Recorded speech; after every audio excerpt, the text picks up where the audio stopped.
ഇന്ന് നമുക്ക് കരിമീൻ കൊണ്ടൊരു നിർവാണ ഉണ്ടാക്കാം. കരിമീൻ നിർവാണ. അതിന് കരിമീൻ വെട്ടി വൃത്തിയാക്കി എടുത്തിട്ട് നമ്മൾ സാധാരണ ചെയ്യുന്നത് പോലെ മീൻ വറുത്തെടുക്കണം. അപ്പോൾ അതിലേക്കായിട്ട് മീനകത്തോട്ട് മുളക് പൊടി, മഞ്ഞൾപ്പൊടി, മസാലപ്പൊടി, അതുപോലെ ലേശം ഉപ്പ്, എങ്ങനെയാണോ വറുക്കുന്നത് അപ്പോൾ ആ രീതിയിൽ നമ്മൾ അതിനുണ്ടാക്കുന്ന അരപ്പറിയാമല്ലോ, ആ രീതിയിൽ അരപ്പുണ്ടാക്കി അതിനകത്ത് തേച്ച് നല്ല വൃത്തിയായിട്ട് തേച്ച് പിടിപ്പിക്കുക. അതിൻ്റെ കൂടെ ഒരു ലേശം വെളിച്ചെണ്ണ കൂടെ ഒഴിച്ചു കൊടുക്കുക.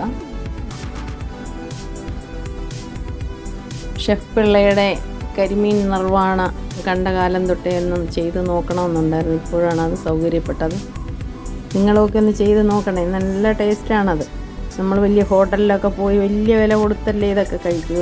ഒരു കരിമീൻ എന്ന് പറയുമ്പം അതിനകത്ത് ഇതുപോലുള്ള ഇച്ചിരി തേങ്ങാപ്പാലും ഇതിനകത്ത് ഇൻഗ്രീഡിയൻസ് ഉണ്ടല്ലോ, ഇതെല്ലാം കൂടെ ചേർത്ത് കൊണ്ടുവരുമ്പോൾ എത്ര രൂപയാണ് നമ്മൾ കൊടുക്കേണ്ടത്. അപ്പോൾ ഇതാകുമ്പോൾ നമ്മുടെ വീട്ടിൽ വെച്ചിട്ട് നമുക്ക് എല്ലാവർക്കും യഥേഷ്ടം കഴിച്ചുകൂടെ. അപ്പോൾ ആ ഒരു രീതിയിലേക്ക് ഒന്ന് ചെയ്ത് നോക്കിയതാണ്. സംഗതി നല്ലതാണ് കേട്ടോ. അപ്പോൾ മീനിൻ്റെ രണ്ട് വശവും നല്ലപോലെ നമ്മൾ വറുത്തെടുത്തിട്ടുണ്ട്.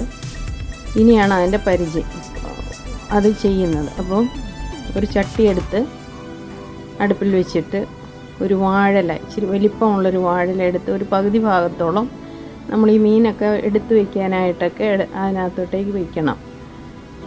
എന്നിട്ട് അതിൽ കുറച്ച് വെളിച്ചെണ്ണ ഒഴിച്ച് ഒന്ന് മയപ്പെടുത്തണം. അതിൻ്റെ ഒത്തിരിയൊന്നും വേണ്ട, കുറച്ച്.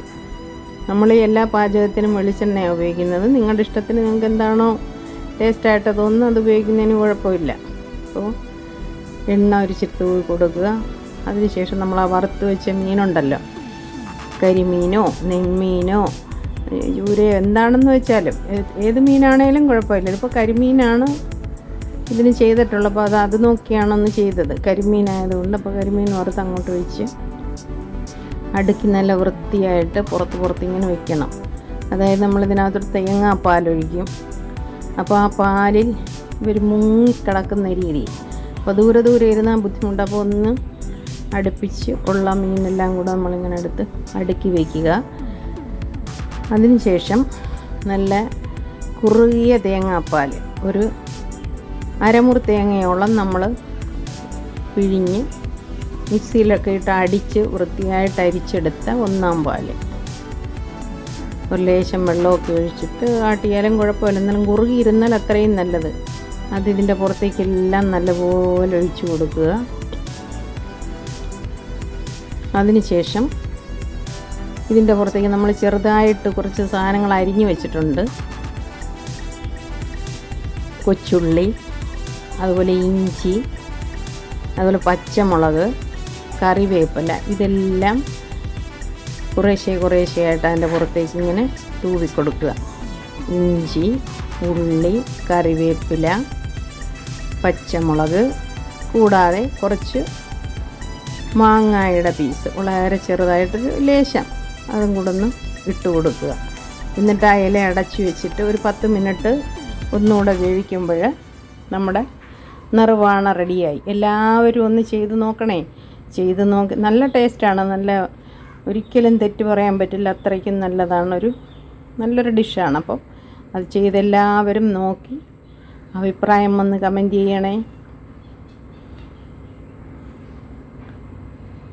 Thank you for watching. അതുപോലെ സബ്സ്ക്രൈബ് ചെയ്യാത്തവരുണ്ടെങ്കിൽ please subscribe,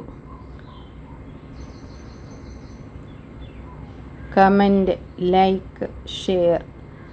thank you for watching. Thank you.